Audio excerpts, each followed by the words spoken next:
વિદ્યાર્થી મિત્રો, આપણે આગલા બે લેક્ચરની અંદર વિદ્યુત સ્થિતિમાન અને છેલ્લે ડાયપોલને કારણે વિદ્યુત સ્થિતિમાનની ચર્ચા કરી ગયા. હવે છેલ્લે જે વાત કરી ગયા હતા એ પ્રમાણે થર્ડ લેક્ચરની અંદર વિદ્યુત સ્થિતિ ઉર્જાની વાત કરવાની છે, જે ખૂબ જ અગત્યની વાત છે. થોડું મેં તમને પ્રાઇમરી રીડ કરવાનું કીધું હતું, તો એની આપણે વાત કરીએ. વિદ્યુત ભારોના તંત્રની સ્થિતિ ઉર્જા, તો એની અંદર સમજૂતી પહેલાં 2 વીજભાર માટે લેશું, પછી 3 વીજભાર માટે, અને આવા ઘણા બધા વીજભાર હોય તો એના માટે આપણે ચર્ચા કરીશું. તો એની અંદર સમજૂતી બરાબર ધ્યાનમાં રાખજો, અને એક વખત સમજી લેશો તો થિયરી અઘરી નથી, નહીંતર એના ઉપરથી હજી આગળ ધીમે ધીમે થોડું એડ થતું જશે, અને છેલ્લે એના એક્ઝામ્પલમાં પણ તમને મુશ્કેલી થશે. તો અહીંયા આપણે ધ્યાન આપવું બરાબર.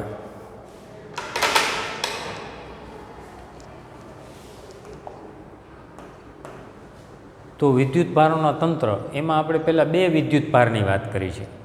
તો પ્રાઇમરી સ્થિતિ આપણી એવી છે કે અહીંયા કોઈ જાતના વિદ્યુત ભાર છે જ નહીં આપણી પાસે, અને એક પછી એક વિદ્યુત ભારને એકને મૂકી Q1ને અને બીજાને Q2ને મૂકી, તો આ આખા તંત્રની સ્થિતિ ઉર્જા શોધવાની છે, આવી વાત છે. તો આપણે એમ કહીએ છીએ કે શરૂઆતમાં Q1 અને Q2 વીજભાર અનંત અંતરે છે, એટલે અહીંયા કોઈ જાતના વિદ્યુતભાર આપણી પાસે છે નહીં. હવે Q1 વિદ્યુતભારને ઉદ્ગમ બિંદુની સાપેક્ષે R1 અંતરે લાવતા કરવું પડતું કાર્ય, એટલે આનું કોઈ R1 R2નું મહત્ત્વ નથી. આ ઉદ્ગમ બિંદુની સાપેક્ષ આનું અંતર R1 કયો અને આનું અંતર R2 કયો. તો R1 અંતરે પહેલાં અનંત અંતરેથી એક વીજભારને લાવી છે, તો એના માટેનું કાર્ય શૂન્ય. શા માટે? તો કે જ્યારે આપણે કાર્ય કરીએ ત્યારે વિદ્યુત ભારની વિરુદ્ધ જો કોઈ વીજભારને લાવીએ તો એના માટે કરવું પડતું કાર્ય મેળવી છે. પણ પ્રારંભમાં અહીંયા કાંઈ છે જ નહીં, અને Q1 વીજભાર ક્યાં છે તો કે અનંત અંતરે, ત્યાંથી આપણે અહીંયા લાવવો છે. તો અહીંયા લાવો તો આના માટે છે અહીંયા કોઈ જાતનું વિદ્યુત ક્ષેત્ર ન હોવાથી કરવું પડતું કાર્ય W10 થાય. સમજાણું આટલું? હવે શું કરી છે કે આના માટે કાર્ય કરવું જ નથી પડતું. હવે જ્યારે અહીંયા આ Q1 વીજભારને આપણે મૂકી દીધો, એના માટે કાર્ય શૂન્ય થયું. પછી અનંત અંતરથી બીજો વીજભાર કોણ લાવી છે? Q2 લાવી છે, અને એને આપણે અહીંયા મૂકી છે. તો Q2ને તમે જ્યારે અહીંયા લાવો ત્યારે ઓલરેડી આના કારણે વિદ્યુત ક્ષેત્ર લાગુ પડે છે, અને વિદ્યુત ક્ષેત્ર લાગુ પડે છે તો એનું વિરુદ્ધ તમારે કાર્ય કરવું પડે, અને આ કાર્ય આપણે W2 મેળવવું છે. તો W2 મેળવવા માટેની એક ફોર્મ્યુલા આપણે કાર્યની જોઈ ગયા હતા. W છેલ્લી ફોર્મ્યુલા V × Q. જો Q વીજભારને V વિદ્યુત સ્થિતિમાનવાળા બિંદુએ લાવો તો કાર્ય W V × Q. આનો ઉપયોગ કરવાનો છે. તો આપણે પહેલું કામ શું કરવું પડે કે અહીંયા જ્યારે આને લાવીએ ત્યારે અહીં વિદ્યુત સ્થિતિમાન શોધી લેવું પડે. તો વિદ્યુત સ્થિતિમાન V શું છે તો કે K Q1 / આ બંને વચ્ચેનું અંતર R. હવે આગળ થિયરીમાં આપણે એક કરતાં વધારે બિંદુ લેતા હોય તો કેટલીક વખત આને P બિંદુ આપેલું હોય તો RP એવું નામ આપેલું હોય, કેટલીક વખત આને 1 ને 2 કીધું હોય તો R12 આવું નામ આપેલું હોય. પણ કહેવાનો મિનિંગ બંને વચ્ચેનું અંતર છે. સમજાઈ ગયું આટલું? તો આ વિદ્યુત સ્થિતિમાન મળી ગયું. એને Q તરીકે અહીં આપણે કોણ લેવીએ છીએ? Q2 વડે ગુણી નાખી. તો W2 = K Q1 Q2 / R. બેનો સરવાળો કરી નાખો, આપણું કામ પૂરું થઈ ગયું. તો ફરી પાછો આ મુદ્દો લઈ, અત્યારે આપણે કેટલું કાર્ય મેળવ્યું છે? W1. કેના કારણે? Q1ના કારણે. હવે કેના કારણે મેળવવું છે આપણે? Q2ના કારણે. એટલે આ એક Q1ના કારણે મળી ગયું. હવે આપણે Q2ને લાવી છીએ તો એના માટેની ચર્ચા. તો ઓલરેડી આપણે સમજી તો લીધું, ફરી પાછું. તો Q1 વિદ્યુત ભારનું અવકાશમાં સ્થિતિમાન ક્યાં? જ્યાં Q2 વીજભાર લાવવો તો ત્યાં આ Q1 હતો, અને આ P બિંદુએ Q2ને લાવવો હોય તો અહીંયા વિદ્યુત સ્થિતિમાન V1 = K Q1 / R1P. આગળ મેં કીધું ને, કોઈ વખતે RP લખે, R12 લખે, R1P લખે. અહીંયા B બિંદુ લેવી તો R212 એમ પણ લખાય. આગળ ઉપર લેશું આપણે. હવે W2 = Q2V. તો W2 = K Q1 Q2 upon R square. કેવી રીતે? તો કે આ V1ની કિંમત મૂકી દીધી છે અહીંયા, બીજું કાંઈ છે નહીં. અને આ P હતું એની જગ્યાએ 1 2 મૂક્યું છે. એટલે મેં પહેલાં જ તમને સમજાવ્યું કે 1P એનો અર્થ કે 1 અને P વચ્ચેનું અંતર, 1 2 તો 1 અને 2 વચ્ચેનું અંતર, 1 3 તો 1 અને 3 વચ્ચેનું અંતર, 3 2 તો 3 અને 2 વચ્ચેનું અંતર. એટલે એવી આગળ ઉપર જ વાતો આવશે. તો અહીંયા આપણે કિંમત મળી ગઈ જો R1 અને R2 વચ્ચેનું અંતર એટલે R12. તો W2 ઇક્વલ ટુ, તો આપણે તો કુલ કાર્ય મેળવવું તો W ઇક્વલ ટુ શું લેવું પડે? W1 plus W2. તો W1 0 મળ્યો, તો આ શું આવ્યું કે Q1 Q2 અપોન R12. આ આપણે ફોર્મ્યુલા મળી. અને તેથી કુલ કાર્ય બરાબર કે Q1 Q2 અપોન R12. તો બે વીજભારોના તંત્રની સ્થિતિ ઉર્જાનું ફાઇનલ સૂત્ર થયું કે Q1 Q2 upon R12. R12 એટલે શું થયું? બંને વચ્ચેનું અંતર. કેટલીક વખત એને R પણ કહીએ આપણે. તો આ સૂત્ર યાદ રાખવા માટે તો બરાબર સરળ છે, એમાં કાંઈ છે નહીં. પણ એની અંદર જે આપણે મેળવી છે એ ગતિવિધિ ધ્યાન રાખવાની છે, કારણ કે હજી 3 માટે લેશું તો એની અંદર આના કરતાં થોડું વધારે કોમ્પ્લિકેશન આવશે. જુઓ,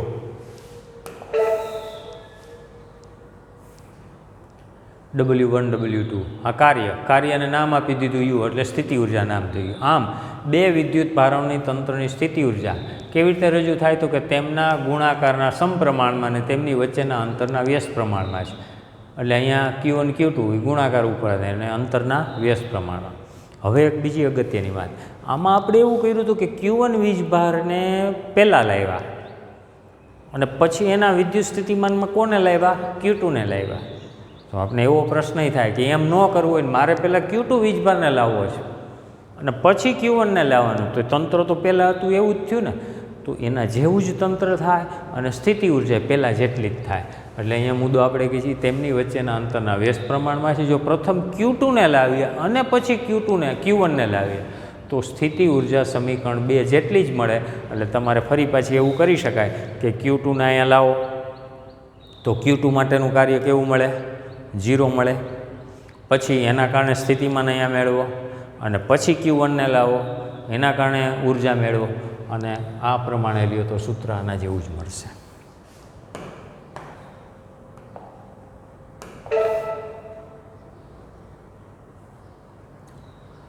એટલે વ્યાપક રીતે વિદ્યુત ભારોને ગમે તે રીતે એના સ્થાન પર લાવવામાં આવે. પહેલાં એકને લેવો, આ તો 2 વીજભાર થયા હતા, માનો કે 3 4 5 વીજભાર હોય તો એના માટે પણ તમે પહેલાં વીજભારને લાવો, પછી બીજાને લાવો, ત્રીજાને લાવો, ચોથાને લાવો. એની બદલે તમે ઊંધું કરો, પહેલાં ચોથાને લાવો, પછી ત્રીજાને લાવો, પછી બીજાને, પછી પહેલાંને, તો પણ એની કુલ ઉર્જામાં કાંઈ ફેરફાર પડતો નથી. સ્થિતિ ઉર્જાનું સૂત્ર એમનું એમ રહે છે.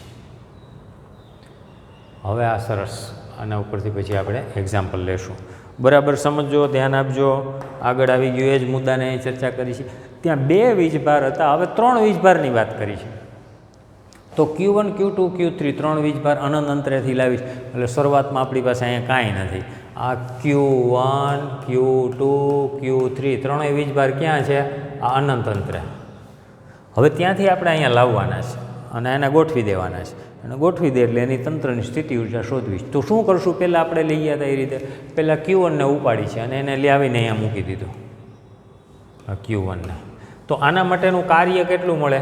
W1 કેટલું હોય? તો કે 0. શા માટે 0? તો કે અહીંયા કોઈ વિદ્યુત સ્થિતિમાન નથી, વિદ્યુત ક્ષેત્ર નથી, એની વિરુદ્ધ કાર્ય કરવું પડતું નથી. હવે Q2ને આપણે લાવવું છે ક્યાં? તો કે અહીંયા મૂકવું છે આ બિંદુએ, Q2ને અહીંયા મૂકીશું. તો Q2ને ત્યાં લાવીએ તો લાવતા પહેલાં આના કારણે અહીંયા આપણે વિદ્યુત સ્થિતિમાન શોધવું પડે, R12. અને અહીંયા વિદ્યુત સ્થિતિમાન છે એ આપણે જે કાંઈ મળતું હોય એ માનો કે આ 1ને કારણે મને છે તો આને V2 કહું. તો વિદ્યુત સ્થિતિમાન મેળવવું હોય,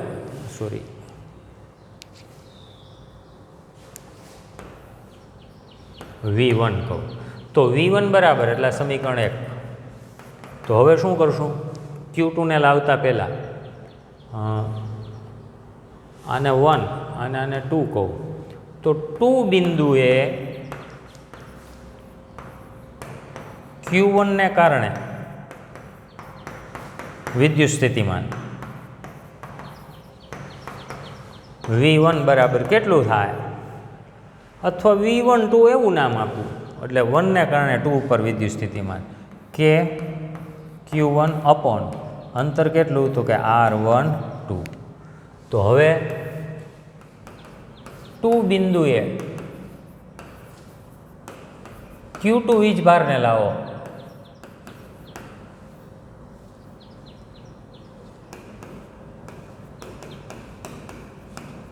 અનંત અંતરેથી લાવો તો કાર્ય W2 બરાબર કેટલું થાય, તો કે વિદ્યુત સ્થિતિમાન કેટલું હતું V1 અને વીજભાર કેટલો Q2. તો V1 એટલે શું છે કે Q1 અપોન R12 અને ઇન્ટુ Q2. તો સમીકરણ નંબર 2. તો અહીં સુધીનો મુદ્દો તો પહેલાં હતો એના જેવો છે, આમાં કાંઈ ફેરફાર થયો નથી. પહેલી થિયરી ડિરાઈવ કરી ગયા એના જેવી જ થઈ, અને હવે બેનો સરવાળો કરી દો તો 2 વીજભાર માટેનું મળી ગયું. હવે અહીંયા આપણે વધારાનો ત્રીજો વીજભાર લાવી છીએ. માનો કે ત્રીજો વીજભાર આપણે અહીંયા લઈ આવીએ, તો આ ત્રીજો વીજભાર ત્રીજા બિંદુએ લાવવો હોય તો આના કારણે અહીંયા વિદ્યુત સ્થિતિમાન હોય V13, આના કારણે વિદ્યુત સ્થિતિમાન હોય V23. આમ થાય. આ અંતરને R12 આપણે કીધા હતા, એ આનું હતું. તો એટલે આને નામ આપશું તો શું થાય R13, અને આને શું કહેવાય R12, સોરી R13, તો 23 આમ થશે. આ બંને વચ્ચેનું અંતર આ બે છે. તો પહેલાં બેયના વિદ્યુત સ્થિતિમાન મેળવી પડે આપણે V13, V12, અને પછી શું મેળવવા પછી કરવું પડે, ફરી પાછું કાર્ય મેળવવું પડે. એટલે બેના વિદ્યુત સ્થિતિમાનને Q3 વડે ગુણવું પડે. એટલે W3 બરાબર આવું થાય V13 plus V23 into Q3. એટલે આ કાર્ય મળી ગયું. પછી ત્રણેયનો સરવાળો કરવાનો. એટલે પહેલો મુદ્દો તમને પહેલાં 2 બિંદુવાળું બરાબર આવડવું જોઈએ, એમાં ત્રીજા બિંદુ માટેનું ઉમેરી દેવાનું છે. જો ફરી પાછું આખી બધી વસ્તુ નવેસરથી. તો Q1 ને કારણે P2 પાસે વિદ્યુત સ્થિતિમાન આગળ આપણે જોઈ ગયા V1 ઇક્વલ ટુ કે Q1 અપોન R12. હવે P2ના સ્થાને કરવું પડતું કાર્ય તો V1 ઇન્ટુ Q2 કે Q1 Q2 અપોન R21. આ આપણે આખું ડિરાઈવ કરી લીધું હતું. હવે Q1 પ્લસ Q2 ને કારણે P3 બિંદુએ વિદ્યુત સ્થિતિમાન V2 બરાબર કે Q1 R13 કે Q2 R23. તો આ 1 ને કારણે આ 2 ને કારણે, અને કુલ કાર્ય લેવું હોય તો Q1 પ્લસ Q2ના લાદે વિદ્યુત સ્થિતિમાન એને ગુણ્યા Q3 વીજભાર. તો W3 બરાબર અહીંયા આપણે શું મળે, W3 બરાબર V2 ઇન્ટુ Q3, એટલે કે Q1 Q3 upon R13 plus કે Q2 Q3 અપોન R23. આ સમીકરણ 3 થાય, અને 3 કીધું તો આને 4 કહો. તો હવે કુલ લેવું હોય તો W equal to W1 plus W2 plus W3. તો W1 તો આપણે 0 મળ્યો હતો, આ W2 અને આ W3 બેનો સરવાળો કરી દો એટલે કે Q1 Q2 અપોન R12 કે Q1 Q3 અપોન R13 કે Q2 Q3 અપોન R23. બધામાંથી જે કોમન નીકળે એવું હોય કાઢવાનું, કે કોમન નીકળે છે તો એ બહાર લઈ લેવાનું. તો આટલા મુદ્દા આની અંદર આવે છે. બરાબર સમજીને થિયરી તૈયારી કરશો તો આના પરના એક્ઝામ્પલ સરળતાથી થઈ શકશે.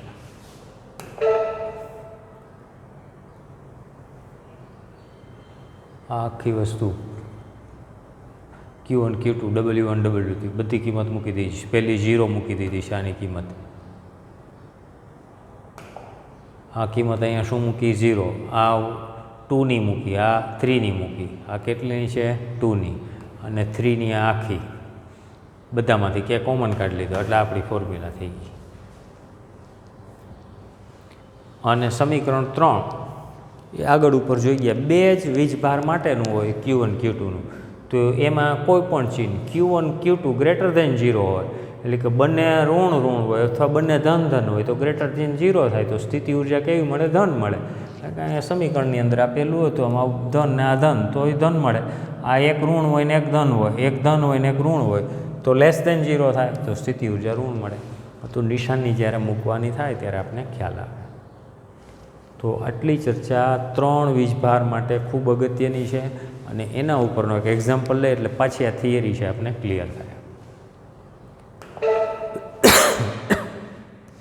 તો બરાબર છે, પહેલાં આ થિયરી 2 વખત જોઈ લેજો, વાંચી લેજો, લખી નાખજો, પછી જ આ એક્ઝામ્પલની ચર્ચા કરજો, નહીં તો ડાયરેક્ટ એક્ઝામ્પલ આવડશે નહીં. હવે એક્ઝામ્પલ જો વાંચી લ્યો બરાબર ક્વેશ્ચન, પછી આપણે એની ગણતરી વ્યવસ્થિત રીતે કરીએ. તો આકૃતિની અંદર શું કરેલું છે આપણે? ABCD એના શિરોબિંદુઓ ઉપર અલગ અલગ વીજભાર મૂક્યા છે. અહીંયા પ્લસ માઇનસ ને પ્લસ, એટલે ક્રમશઃ પ્લસ માઇનસ આટલી વાત છે. તો આવી ગોઠવણી પ્રાપ્ત કરવા માટે જરૂરી કાર્ય શોધો. તો પહેલાં આપણે 2 વીજભાર માટે લઈ ગયા. હવે અહીંયા શું વાત આવી હતી? આગળ 3 વીજભાર અને 3ની જગ્યાએ 4 વીજભાર લીધા છે. તો પ્રક્રિયા તો એકની એક જ છે, પહેલાંની જેમ જ. એક વીજભાર માટે, બીજા માટે, ત્રીજા માટે, ચોથા માટે, બધા 4 કાર્યનો સરવાળો કરવાનો, એટલે આપણું આ કામ પૂરું થાય. અને પછી એવું કીધું છે કે ક્યુ વીજભારને ચોરસના કેન્દ્ર પર લાવવા માટે વધારાનું કાર્ય કેટલું છે. તો અહીંયા આપણે છે એ બધાને કારણે વિદ્યુત સ્થિતિમાન શોધી લેવાનું, પછી કાર્ય શોધવાનું છે. તો પહેલાં આપણે ઉર્જાની વાત કરી લઈ. તો હું નવેસરથી ફરી પાછું એક આખી આકૃતિ દોરી અને અલગથી ક્વેશ્ચન છે એ તમને એક્સપ્લેન કરું છું.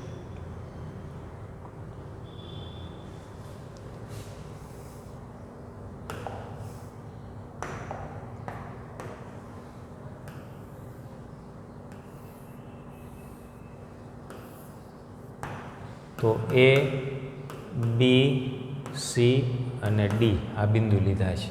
અહીંયા કેવો વીજભાર હતો? પ્લસ ક્યુ. અહીંયા કેવો? માઇનસ ક્યુ. ફરી પાછું અહીંયા કેવો? પ્લસ ક્યુ. અને અહીંયા કેવો? માઇનસ ક્યુ. હવે આ અંતરને હું D તરીકે ઓળખાવું, તો આ બધા D થયા.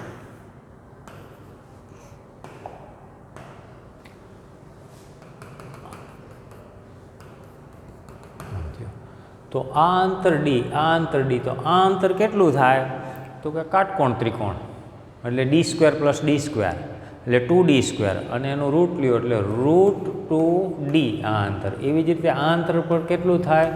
√2D. આટલી વાત થઈ. હવે આ 4 વીજભારને કારણે મળતું કાર્ય શોધવું છે. તો શરૂઆતમાં શું કરશું આપણે? તો કે 4 વીજભાર ક્યાં છે? અનંત અંતરે. તો અહીંયા કોઈ પણ જાતનો વીજભાર નથી, એટલે પહેલું લખીએ આપણે એ બિંદુએ પ્લસ ક્યુ વીજભારને લાવવા કરવું પડતું કાર્ય. તો W1 = 0, સમીકરણ 1. શા માટે? તો કે પ્રારંભમાં એક પણ વીજભાર નહોતા આપણી પાસે, એટલે અહીંયા કાંઈ વિદ્યુત ક્ષેત્ર કેવું હતું? 0. તો અહીં લખાય, કારણ પ્રારંભમાં વિદ્યુત ક્ષેત્ર કેવું? 0. અને વિદ્યુત ક્ષેત્ર 0 હોય તો વિદ્યુત ક્ષેત્ર વિરુદ્ધ કરવું પડતું કાર્ય હોય, તો અહીંયા વિદ્યુત ક્ષેત્ર જ નથી, તો કાર્ય તો 0 જ મળવાનું છે. તો કાર્ય 0 થયું પહેલું. તો આગળ ઉપર આ વાત આપણે કરી ગયા હતા. પછી બીજા વીજભાર માટેની વાત કરી. તો બીજા વીજભાર B પર -Q વીજભાર માટે. તો પહેલાં શું કરવું પડશે? તો કે આના કારણે હવે અહીંયા વિદ્યુત સ્થિતિમાન શોધવું પડે. તો આપણે એવું કહીશું, અને 1, 2, 3 એવા નામ આપી દે. 1, 2, 3 અને 4, અથવા ABC, એમ ધ્યાન રાખો તો પણ એ તમને અનુકૂળ આવે એ રીતે ABCD આપી દીધું છે. તો એમ પણ કહી શકો VAB. તો એ બિંદુને કારણે B ઉપરનું વિદ્યુત સ્થિતિમાન શું મળશે? તો કે Q/R, એટલે કેટલું? D. આના કારણે અહીંયા વિદ્યુત સ્થિતિમાન શોધ્યું છે. હવે આ -Q ને B બિંદુએ લાવીએ તો અહીંયા વિદ્યુત ક્ષેત્ર હોય, અહીંયા વિદ્યુત સ્થિતિમાન હોય, તો એના કારણે કાર્ય WB = VAB ઇન્ટુ કયો વીજભાર લાવ્યા છે માઇનસ ક્યુ, તેથી WB બરાબર VAB એટલે કે ક્યુ આખાનો વર્ગ એટલે ક્યુ સ્ક્વેર અપોન ડી, અને નિશાની છે આગળ માઇનસ આવે. તો WB બી બિંદુએ માઇનસ ક્યુ વીજભારને લાવવા માટે કરવું પડતું કાર્ય. ઇક્વેશન 2. હવે ત્રીજો વીજભાર આને લાવી છે અહીંયા, તો એના માટે પાછું શું કરવું પડશે? આના જેવી જ પ્રોસેસ. અહીંયા વિદ્યુત સ્થિતિમાનની ગણતરી કરવી પડે. તો અહીંયા વિદ્યુત સ્થિતિમાન લેવા જશો સી બિંદુએ, તો આ બંનેના કારણે મળશે. એટલે પહેલાં આપણે અહીંયા લખીએ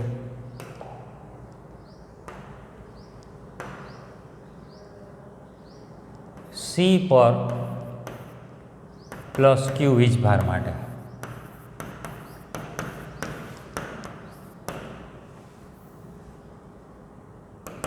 આના માટેનું કાર્ય લઈશું. તો એના માટે કાર્ય લેવું હોય તો પહેલાં સ્થિતિમાન શોધવું પડે. પ્રથમ સી બિંદુએ સ્થિતિમાન, તો સી બિંદુએ સ્થિતિમાન શું થાય? તો VC બરાબર VAC, સીને કારણે પ્લસ આના કારણે એટલે VBC એમ થાય. એના કારણે પણ સ્થિતિમાન મળે અને બીના કારણે, એટલે બંનેનું સ્થિતિમાન. તો V = K Q upon R, R એટલે કેટલું?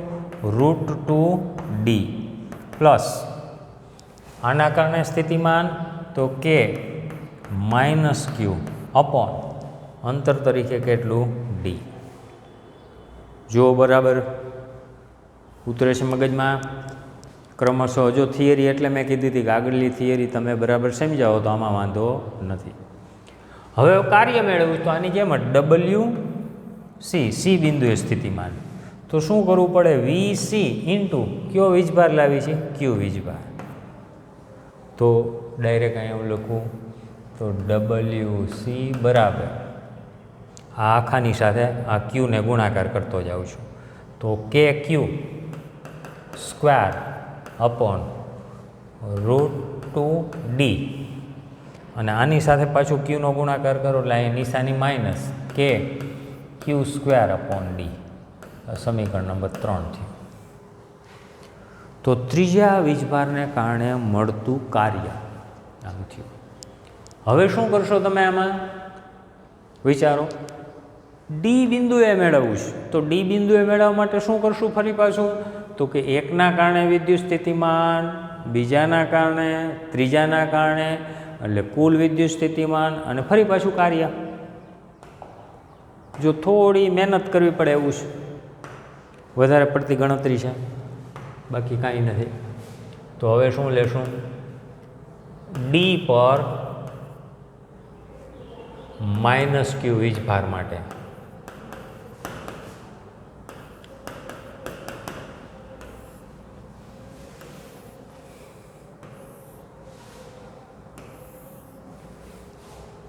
તો એના માટે વિદ્યુત સ્થિતિમાન પ્રથમ VD મેળવવું પડે. તો VD મેળવવું હોય તો શું કરવું પડે? એના કારણે ડી ઉપર વિદ્યુત સ્થિતિમાન પ્લસ બીના કારણે ડી ઉપર વિદ્યુત સ્થિતિમાન પ્લસ સીના કારણે ડી ઉપર વિદ્યુત સ્થિતિમાન. આવું છે. તો VD બરાબર એના કારણે લઈ તો KQ અપોન R એટલે D પ્લસ KQ તરીકે કોણ? -Q અપોન R એટલે કોણ? √2D પ્લસ K વીજભાર કેવો? ધન અપોન શું આવશે એમાં? અંતર પાછું D. તો આપણે VD મળી ગયો. જો બરાબર અહીંયા 2 માટે લીધેલું હતું, આમાં 3 વીજભાર માટે થયું. તો પહેલા માટે છે એ પ્લસ હતું એટલે પ્લસ આવ્યું, બીજા માટે માઇનસ આવ્યું છે, અંતર √2D આવ્યું, આના માટે ધન અંતર D આવ્યું. અને હવે કાર્ય મેળવો તો WD બરાબર તો શું થાય?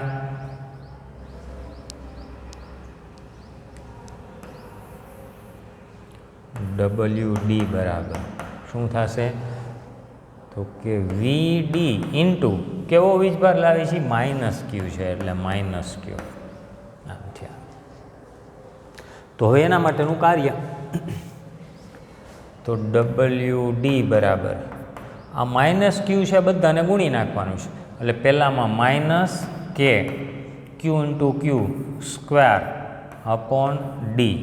બીજામાં ઓલરેડી માઇનસ હતું ને માઇનસ વડે ગુણી એટલે અહીંયા પ્લસ જ આવશે કે Q square upon √2D plus અને એ માઇનસ છે એટલે માઇનસ કે ક્યુ સ્ક્વેર અપોન ડી.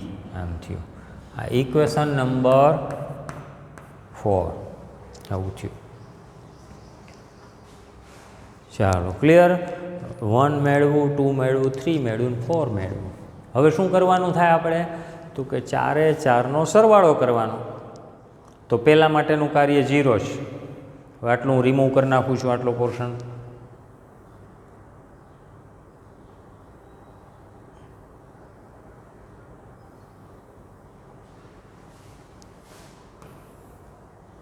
તો કુલ કાર્ય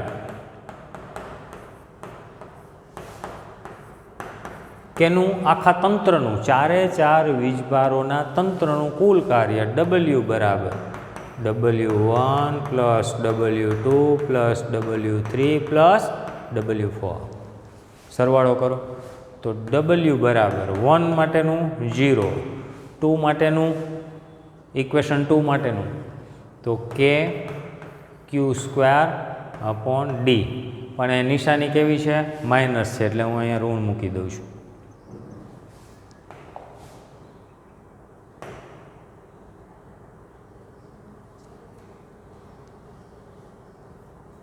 આખું જ કાઢી નાખીએ.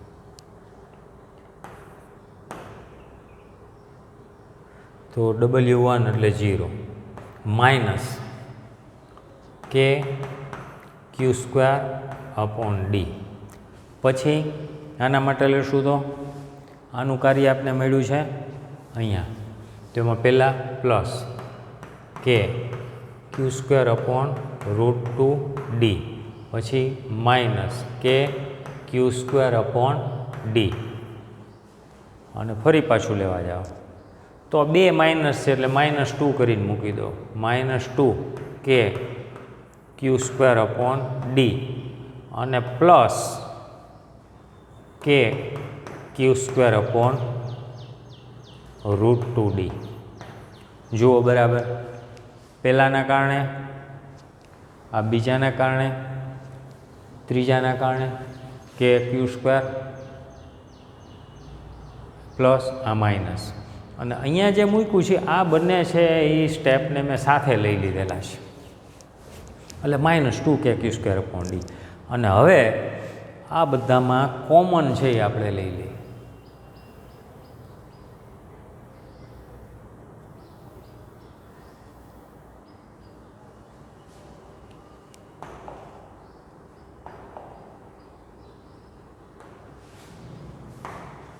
તો W બરાબર બધામાં કે ક્યુ સ્ક્વેર અને ડી કોમન છે તો બાકી શું વધશે આમાં? આ તો 0 હતો એટલે આમાં -1 વધે. આમાં શું વધશે? એ પ્લસ છે પણ આટલું નીકળી ગયું એટલે 1/√2. પછી આની અંદર આખું નીકળી ગયું એટલે -1. આની અંદર આ આખું નીકળી ગયું એટલે -2. અને છેલ્લા સ્ટેપમાં કે ક્યુ સ્ક્વેર અપોન ડી એટલે +1/√2 આમ થયું. તો W બરાબર કે ક્યુ સ્ક્વેર અપોન ડી -1 ને -2 એટલે -4 થયા. 1/√2 ને 1/√2 એટલે 2/√2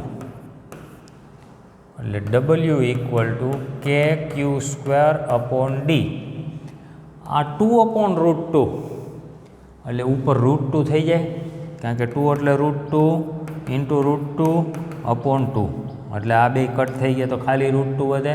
એને હું પહેલાં લખું તો √2 -4 તો finally this is the hour answer. 4 વીજભારોને આપેલા તંત્ર પ્રમાણે ગોઠવવામાં આવે તો કરવું પડતું કુલ કાર્ય કેટલું? તો W ઇક્વલ ટુ 4 માટે 1 2 3 4 લીધા, સરવાળો કર્યો, સાદુરૂપ આપ્યું. તો આવી કિંમત આપને મળે છે. હવે માનો કે આની અંદર આની જગ્યાએ વીજભારોની કિંમત તમને આપી દીધી હોય કે ક્યુ વીજભાર બરાબર 2 માઇક્રોકુલમ છે, 2 માઇક્રોકુલમ છે, 2 માઇક્રોકુલમ પ્લસ માઇનસ જે હોય, અને આ અંતર આપી દીધું હોય કે આટલા સેન્ટીમીટર છે, તો બધી કિંમત મૂકો તો કાર્ય મળી જાય. આની જગ્યાએ તમારે એક પ્રેક્ટિસ કરી લેવાની હજી વધારે. આ પ્લસ ક્યુ ગોઠવેલા છે ને એને તમે બદલી નાખજો. અહીંયા પ્લસ ક્યુ છે તો પ્લસ ક્યુ કરી નાખજો, અને અહીંયા 2 માઇનસ ક્યુ રાખી દેજો, અને એના માટે 4 એ 4 માટે ફરી પાછું છે એ મેળવવાનું. આ એક્ઝામ્પલ તો ગણવાનું જ, પહેલાં થિયરી સમજવાની, થિયરી પછી આ એક્ઝામ્પલ, અને પછી શું કરવાનું, નવેસરથી ફરી પાછા આ સ્થાન બદલી નાખવાના. અહીંયા 2 પ્લસ કરી નાખવાના, અહીંયા 2 માઇનસ કરી નાખવાનું, અને એના માટે પાછું આપણે આપણી રીતે મેળવવાનું. જવાબ શું આવી મને ખબર નથી, તમે કોઈ પણ ફેરફારો કરી શકો. અહીંયા 2 માઇનસ મૂકો, અહીંયા પ્લસ મૂકો, અને ફરી પાછી ગણતરી કરવાની. જવાબ જે આવે એ પ્રયત્ન કરજો. ક્લિયર આટલું? તો આ આપણે આવું કાર્ય મળ્યું છે. તો એક ભાગ પૂરો થયો. હવે આની અંદર આપણે હજી બીજો પોર્શન કીધો છે. જુઓ પ્રશ્નમાં,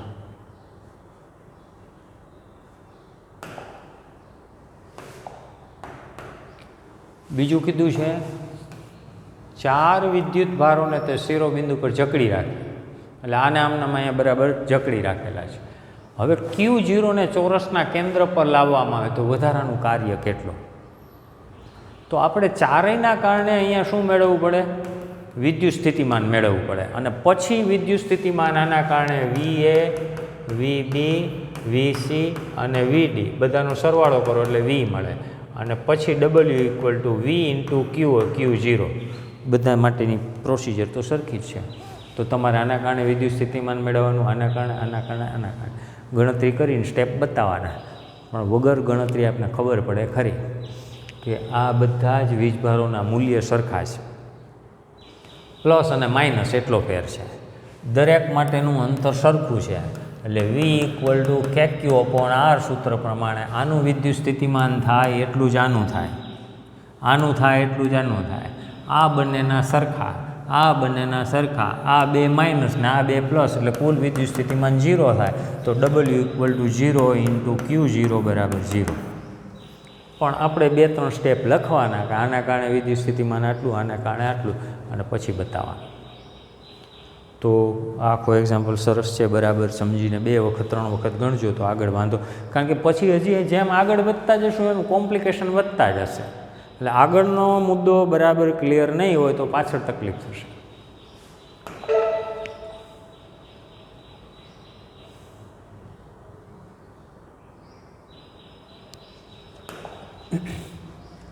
જો મેં કીધું તો એ પ્રમાણે ફેરફાર થતો જાય છે. બાહ્ય ક્ષેત્રમાં સ્થિતિ ઉર્જા એકલ વિદ્યુત ભારની, એટલે અહીંયા આપણે એવું કહીશું, એક વિદ્યુત ભાર પહેલાંની અંદર લાવતા હતા, આ Q1, પછી Q2, Q3, પણ હવે અહીંયા છે એક જ વીજભારને લાવવું, પહેલેથી વિદ્યુત ક્ષેત્ર છે જ અહીંયા કાંઈ. શરૂઆતમાં શું હતું, જે થિયરી લીધી એની અંદર વિદ્યુત ક્ષેત્ર 0 હતું. એક વીજભાર મૂકીએ તો એના કારણે વિદ્યુત ક્ષેત્ર મળતું હતું, બીજો વીજભાર મૂકીએ તો એના કારણે વિદ્યુત ક્ષેત્ર મૂકતું હતું. અહીંયા પહેલેથી જ કીધું છે બાહ્ય વિદ્યુત ક્ષેત્ર કેના કારણે છે ને ક્યાંથી આવ્યું એની યારે આપણે કાંઈ લાગતું વળગતું નથી, ઓલરેડી વિદ્યુત ક્ષેત્ર અહીં હાજર છે. તો શું કરવાનું થાય, તો કે આ વિદ્યુત ક્ષેત્રને કારણે ઉત્પન્ન થતું આ P બિંદુએ વિદ્યુત સ્થિતિમાન કેટલું, તો કે V જેટલું. તો પાછું આપણું સૂત્ર તો એ જ આવીને ઊભું રહે છે, U ઇક્વલ ટુ QV. તો એકલ વીજભારને કારણે W ઇક્વલ ટુ QV સૂત્ર પ્રમાણે આપણે મેળવી શકીએ. આ એનું થોડું વર્ણન આપેલું છે.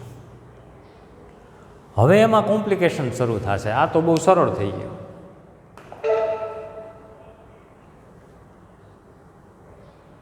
એટલે આ સદિશ તરીકે બતાવ્યું છે કે R બિંદુએ સ્થિતિ ઉર્જા Q, Vની જગ્યાએ R બિંદુએ વિદ્યુત સ્થિતિમાન કેટલું છે, તો આ એના માટેની ફોર્મ્યુલા શબ્દમાં લખી તો બાહ્ય ક્ષેત્રમાં સ્થિતિ ઉર્જા બરાબર વિદ્યુતભાર એમનો આમ, અને VR એટલે બાહ્ય ક્ષેત્રમાં વિદ્યુત સ્થિતિમાન.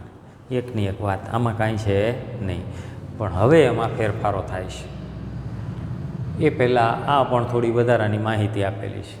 ઇલેક્ટ્રોન વોલ્ટની વ્યાખ્યા આપોને જૂલ એકમમાં દર્શાવો, તો એ પણ આગળ ઉપર આપણે જોઈ ગયા છીએ. આપણે ખબર છે Q = E, વીજભાર તરીકે ઇલેક્ટ્રોન લ્યો તો એનું મૂલ્ય 1.610⁻⁹ આટલો વીજભાર થાય. હવે આ વીજભારને 1 વોલ્ટના વિદ્યુત સ્થિતિમાનના તફાવતમાંથી પ્રવેગિત કરવામાં આવે.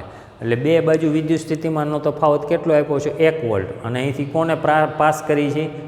વીજભારને. વીજભાર તરીકે કોણ? ઇલેક્ટ્રોન. તો શું થાય? તો કે 1 વોલ્ટના વિદ્યુત સ્થિતિમાનમાંથી પ્રવેગિત કરવામાં આવે તો એણે પ્રાપ્ત કરેલી ઉર્જા કેટલી? તો આગળ લેતા હતા U = Q × V, તો Q × ΔV. ΔV તરીકે તફાવત કેટલો? તો કે 1 વોલ્ટ. તો આપણે મળ્યું 1.610⁻⁹ જૂલ. આમ આ ઉર્જા થયો, તો ઉર્જાનો એકમ જૂલ સ્વરૂપે લેવો હોય તો આ 1.610⁻⁹ જૂલ. અને આને એક બીજું નામ આપી દીધું 1 વોલ્ટ વિદ્યુત સ્થિતિમાનના તફાવતમાંથી ઇલેક્ટ્રોન પાસ કરેલો છે એટલે એને ઇલેક્ટ્રોન વોલ્ટ એવું નામ આપી દીધું. આ ઉર્જા એટલે શું થઈ ગઈ આપણી? 1 ઇલેક્ટ્રોન વોલ્ટ. એટલે છેલ્લે વ્યાખ્યા આપી 1 વોલ્ટના વિદ્યુત સ્થિતિમાનના તફાવત હેઠળ પસાર થતા ઇલેક્ટ્રોનની સ્થિતિ ઉર્જા અથવા એને ગતિ ઉર્જા કહો તમે, કારણ કે સ્થિતિ ઉર્જા અને ગતિ ઉર્જા બે સંરક્ષણ થાય, આ વધે તો આ ઘટે, માં ફેરફાર 1 ઇલેક્ટ્રોન વોલ્ટ કહેવાય. એટલે એની સ્થિતિ ઉર્જા અહીંથી પાસ કરીને અહીં સુધી પહોંચ્યો તો એનો સ્થિતિ ઉર્જાનો જે ફેરફાર થયો એ ઉર્જાને 1 ઇલેક્ટ્રોન વોલ્ટ તરીકે ઓળખાય. અને 1 ઇલેક્ટ્રોન વોલ્ટ બરાબર 1.610⁻⁹ જૂલ. આ એક રિલેશન થયો, બીજું કાંઈ છે નહીં. અને આ બધા રિલેશનને કિંમતોમાં ઘણી વખત છે આપણે ખાસ ન્યુક્લિયર ફિઝિક્સમાં વધારે જરૂર પડશે. જ્યારે ન્યુક્લિયસનું ચેપ્ટર આવે ત્યારે તો 1 મિલી ઇલેક્ટ્રોન વોલ્ટ કર્યો છે તો આપણી કિંમત ખરેખર 1.610⁻⁹ જૂલ હતી. આમ હવે એ કેના માટે હતી? 1 ઇલેક્ટ્રોન વોલ્ટ માટે. એમાં મિલી કરો એટલે મિલીને ઇલેક્ટ્રોન વોલ્ટમાં કન્વર્ટ કરો તો 10⁻³ પાછા લેવા પડે, એટલે 10⁻12 થઈ ગયા. પણ કિલો ઇલેક્ટ્રોન વોલ્ટ લ્યો તો 10⁻³ થાય, અને 10⁻³ એટલે -19 માંથી શું થઈ ગયા? 16 થઈ ગયા. પછી MeV લ્યો તો 10⁻6. આ રીતે બધી કિંમતો અહીંયા આપણે આપેલી છે. તો એ રિલેશન બધા આપણે આગળ શીખી ગયેલા જ છીએ.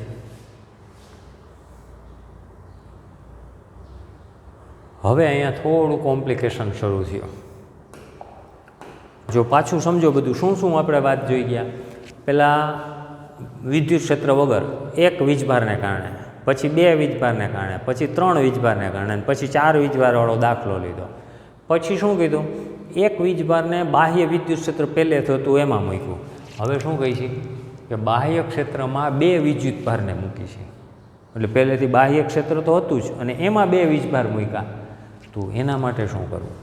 તો કે Q1 વીજભારને મૂક્યો તો પહેલેથી ત્યાં વિદ્યુત સ્થિતિમાન V1 હતું, બીજાને મૂક્યો તો V2 હતું, અને ઓલરેડી આના કારણે અહીંયા વિદ્યુત ક્ષેત્ર તો હોય જ, આના કારણે અહીંયા વિદ્યુત સ્થિતિમાન તો હોય જ, તો આના કારણે સ્થિતિ ઉર્જા તો હોય જ. તો આ એક સ્થિતિ ઉર્જા, આ બીજી સ્થિતિ ઉર્જા અને ત્રીજી આના કારણે જે ઉત્પન્ન થઈ છે અને જે સંકળાય એ આપણી ત્રીજી થઈ. તો આવી 3 સ્થિતિ ઉર્જાનો સરવાળો કરવાનો થાય. તો પહેલાં લીધું છે આપણે પ્રથમ Q1 વીજભારને અનંત અંતરથી R1 પર લાવવા માટે કરવું પડતું કાર્ય W1 = Q1 VR1. એવી જ રીતે બીજાને લાવો તો W2 = Q2 VR2. અને ત્રીજું લાવો આના બંનેને સંબંધિત તો W3 અથવા તો U3 એવું પણ કહી શકો. તો U3 લ્યો તો K Q1 Q2 અપોન બંને વચ્ચેનું અંતર છે એને R કહેતા હો તો R. 3 એનો સરવાળો કરો એટલે વાત થઈ પૂરી. જો તો Q2 વીજભારને અંતરથી આગળ લાવો તો આગળ જે લીધું હતું એના જેવી જ ફોર્મ્યુલા. પહેલાં 1 માટે લીધું હતું W1 = Q1 VR1, આમ સમીકરણ 1 લીધું હતું, આ 2 લીધું.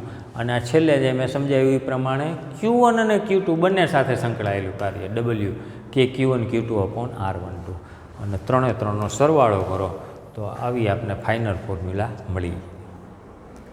તો આ આપણા માટે હવે 2 વીજભાર માટે થયું. 2ની બદલે માનો કે 3 વીજભાર હોય તો આના કરતાં એટલા બધા કોમ્પ્લિકેટેડ એક્ઝામ્પલ આવતા નથી, પણ આપણે સમજૂતી હોવી જોઈએ. 3 વીજભાર હોત તો શું કરે? આ 2 માટે લીધું, એવું ત્રીજા માટે લે તો W3 બરાબર શું કરે? Q3 VR3. પછી આ તો ખરું જ, આને આપણે 4 કહેવું પડે અને હજી 5 લેવું પડે તો અહીંયા એક આપણે ઉમેરવું પડે. આ તો ખરું જ, Q3 VR3 પ્લસ હજી કેનું વિદ્યુત સ્થિતિમાન લાગુ પડે? ત્રીજા વીજભારનું જ.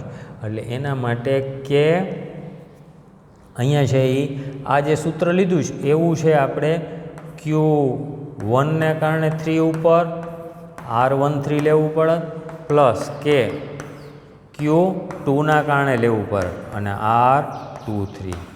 તો 3 સ્ટેપ આની અંદર વધી જાત. તો આ 2 વીજભારની જગ્યાએ 3 વીજભારનું સૂત્ર થયું.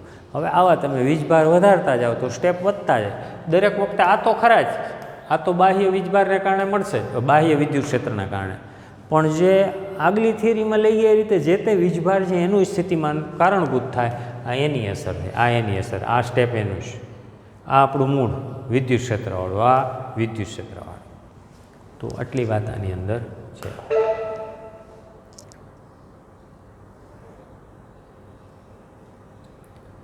ત્યાર પછી છે બાહ્ય ક્ષેત્રમાં ડાયપોલની સ્થિતિ ઉર્જા. તો એ સરળ છે, એમાં કાંઈ નથી. આકૃતિને આમ બધું લાગે કોમ્પ્લિકેટેડ. આપણે 2 વીજભારને બાહ્ય ક્ષેત્રમાં મૂક્યા તો ડાયપોલ એટલે શું થયું? 2 વીજભાર જ થયા. પહેલાંમાં Q1 અને Q2 લખતા હતા, આની જગ્યાએ પ્લસ Q ને માઇનસ Q મૂકવાના, એટલે આપણું કામ પૂરું થઈ ગયું. બીજું કાંઈ જ નહીં, સરળ. તો નિયમિત વિદ્યુત ક્ષેત્રમાં ડાયપોલ માટે સ્થિતિ ઉર્જાનું સૂત્ર, તો અહીંયા આપણે એક વિદ્યુત ક્ષેત્ર લીધું છે, એની અંદર એક પ્લસ Q અને એક માઇનસ Q વીજભાર મૂક્યા છે. ડાયપોલ મોમેન્ટ P છે એ દર્શાવેલી છે. બંને વચ્ચેનું અંતર આ 2a લીધેલું છે. આ ખૂણો છે એ થીટા બનાવે છે. હવે આ બાહ્ય વિદ્યુત ક્ષેત્રમાં આની સાથે સંકળાયેલી ઉર્જા મેળવવી છે. તો આની સાથે સંકળાયેલી ઉર્જા, આની સાથે સંકળાયેલી ઉર્જા વિદ્યુત ક્ષેત્રને કારણે. અને પછી શું કરશું આપણે? તો કે પછી એની અંદર છે આ બંને સાથે સંયુક્ત જે કંઈ લાગુ પડે એ ફરી પાછું જુઓ.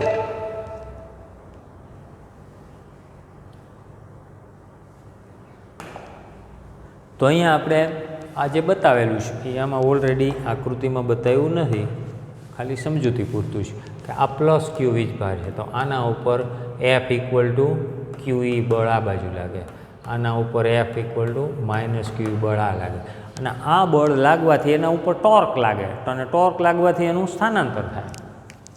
તો અહીંયા આપણે આપેલું છે ટોર્ક ટો બરાબર P × E. આગળ ઉપર વિદ્યુત ક્ષેત્રમાં શીખી જ ગયા છે. તો P બરાબર 2AQ. P બરાબર શું છે? 2AQ dipole moment. તો આવું વિરુદ્ધ દિશાના બળ લાગવાને કારણે આવું ટોર્ક ઉત્પન્ન થાય.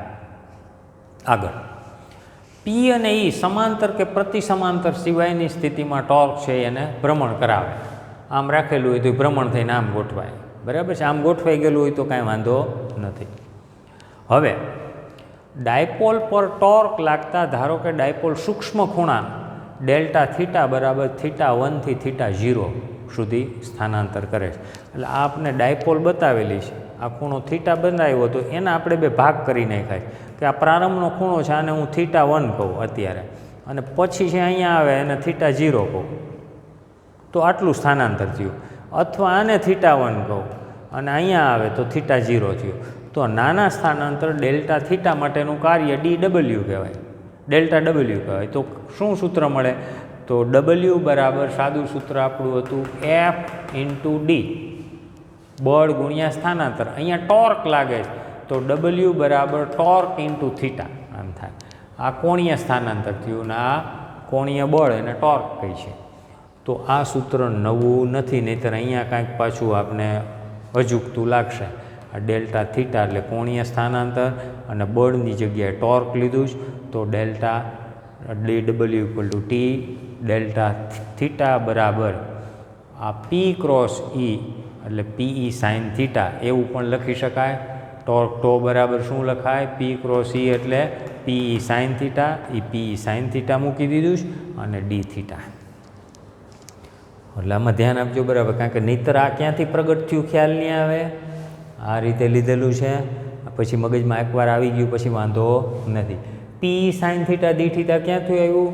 તો કે ટોર્ક ટો બરાબર પી ક્રોસ ઈ છે, એ આપણે વિદ્યુત ક્ષેત્રમાં જોઈ ગયા છીએ, એટલે કે પીઈ સાઇન થીટા લખાય અને ડી થીટા. તો આ કાર્ય આપને મળ્યું ડેલ્ટા ડબલ્યુ. કેના માટેનું? તો કે નાના પરિભ્રમણ માટેનું. પણ આપણે તો આખું પરિભ્રમણ લેવું છે અહીંથી અહીં સુધીનું. તો આખું પરિભ્રમણ લેવું હોય તો શું કરવું પડે? તો કે આ નાના નાના ટુકડા છે એનો સંકલન કરી સરવાળો કરી નાખો એટલે કુલ મળી જાય. તો એની ઉપર ગ્રીપ છે, આપણે આવું ઘણી બધી વખત કરેલું છે. તો હવે શું કર્યું? તો કે થીટા 0 થી થીટા 1 જેટલું સ્થાનાંતર, ત્યાંથી ત્યાં સુધી પરિભ્રમણ, કુલ કાર્ય ડબલ્યુ બરાબર. તો ઇન્ટિગ્રેશન આમ થાય ખરેખર, W equal to integration of delta W. અને ક્યાંથી ક્યાં? તો કે થીટો 0 થી થીટા 1. તો થીટા 0ની 1માં આ કિંમત મૂકી દીધી છે ડેલ્ટા ડબલ્યુને, P E sine theta d theta. આ પી અચળ છે એને બહાર લઈ લીધા. સાઇન થીટાનું માઇનસ કોસ થીટા સંકલન. જો વિકલન હોય તો કોસ થીટાનું માઇનસ સાઇન થીટા. ધ્યાન રાખજો. એટલે અહીંયા ઋણ નિશાની ઘણી વખત મગજમાં તમે સંકલનની પ્રેક્ટિસ અત્યારે ઓછી હોય, વિકલનની વધારે હોય, તો સાઇન થીટાનું કોસ થીટા, કોસ થીટાનું સાઇન થીટા એ બરાબર. પણ નિશાનીમાં સંકલન હોય તો સાઇનનું માઇનસ કોસ. અને લિમિટ મૂકી દીધી થીટા 0 થી થીટા 1. પી બહાર લઈ લીધા છે. હવે આપણે લિમિટ મૂકવાની થાય. આ ઋણ નિશાની હમણાં નથી એમ માનો, તો પહેલાં અપર લિમિટ મૂકો એટલે cos theta 1 minus cos theta 0. પહેલાં આપણે અપર લિમિટ મૂકી અને પછી લોઅર લિમિટ મૂકી છે.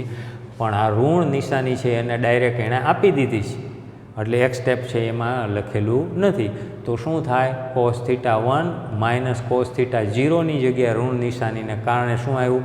કોસ થીટા 0 પહેલાં આવ્યું અને કોસ થીટા 1 પછી આવ્યું છે. નહીંતર મગજમાં વળી પાછું આવશે કે મેથેમેટિકલી કેમ આ પહેલાં લખ્યું છે. તો આપણે આવું સૂત્ર મળ્યું ડાયપોલ માટેનું. કોઈ પણ ડાયપોલને વિદ્યુત સ્થિતિ ઉર્જાની અંદર મૂકવામાં આવે તો આ પ્રકારે આપણે એની ઉર્જા મળે છે. You equal two PE cos theta 0 minus cos theta 1. Clear આટલું? તો આ બધી જ ચર્ચાઓની અંદર એ આપણું મુખ્ય સૂત્ર થઈ ગયું આ યુવાળું. હવે ખાલી એમાં જુદા જુદા કેસ તરીકે લીધું છે. તો P E cos theta 0 cos theta 1માં ડાયપોલને ક્યાં મૂકી દીધી છે? પહેલાં π/2 ખૂણે. તો π/2 ખૂણે મૂકેલો હોય તો થીટા 0 બરાબર શું મૂકવું પડે? આપણે π/2 મૂકવું પડે. અને થીટા 1ની જગ્યાએ એક જ ખૂણો છે એટલે આને ખાલી થીટા તરીકે લખી નાખો. તો P cos π/2 minus cos theta, આ જ સૂત્ર. અને π/2 એટલે 0 થાય. તો P equal to minus P cos theta અથવા માઇનસ પી ડોટ ઈ થયું. આ સૂત્ર યાદ રાખજો બરાબર. આ સૂત્રની આગળ ઉપર કમ્પેરિઝન કરશું આપણે. ત્યાં અહીંયા યુ થીટા આવું લખશું આને, આ યુ થીટા બરાબર, અને પછી યુ પ્રાઇમ થીટા બરાબર. યાદ રાખજો.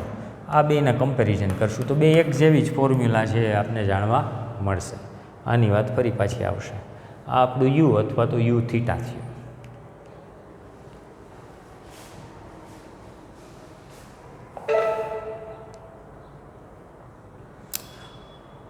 આ એના 3 કેસ છે, આમાં કાંઈ છે નહીં. જોઈ લો. જો થીટા બરાબર 0 મૂકો તો પી ને એ બે પેરેલલ થઈ જાય, થીટા 0. તો U equal to minus P cos થીટાવાળું પદ નીકળી ગયું. જો અને એને આપણે શું કહીએ? સ્થાયી સમતોલન સ્થિતિ. પણ થીટા બરાબર 180 અંશ હોય એટલે સદિશની દિશા ડાયપોલ મોમેન્ટની આમ બે વિરુદ્ધ દિશા હોય તો 180 અંશ કહેવાય. આમ હોય તો શું થાય? બે વચ્ચેની નિશાની સરખી થાય, થીટા 0 થાય. તો 180 અંશ હોય તો એની એક ઋણ નિશાની આવે અને આ બીજી ઋણ નિશાની એટલે પ્લસ પી થઈ જાય. તો આ એનું મહત્તમ મૂલ્ય થયું. એટલે કોઈ વખતે ઓબ્જેક્ટ આવે થીટા 0 હોય તો કેવી સ્થિતિ કહેવાય? ડાયપોલની સ્થાયી સમતોલન સ્થિતિ, અને આ ન્યૂનતમ ઉર્જા કહેવાય. પી એમઆઈ છે ને પી એમઆઈ છે, પણ આ માઇનસ છે એટલે આમ કેવું કહેવાય ન્યૂનતમ ઉર્જા, અને આ કેવું કહેવાય મહત્તમ. અને ત્રીજું, જો આને લંબ સ્વરૂપે મૂકો તો કોસ થીટા કેવું થઈ જાય, થીટા બરાબર 90, તો એ 0 થઈ જાય. એટલે આ છેલ્લો ત્રીજો તબક્કો મળે, યુ ઇક્વલ ટુ 0. તો આટલી વાત આપણે રાખી છે અહીંયા. બધું બરાબર ફરી પાછું રિવાઇઝ કરજો, તૈયારી કરજો. નેક્સ્ટ લેક્ચરમાં ફરી પાછા આગળ ઉપર આપણે વધીશું. ઓકે, સારું, આવજો.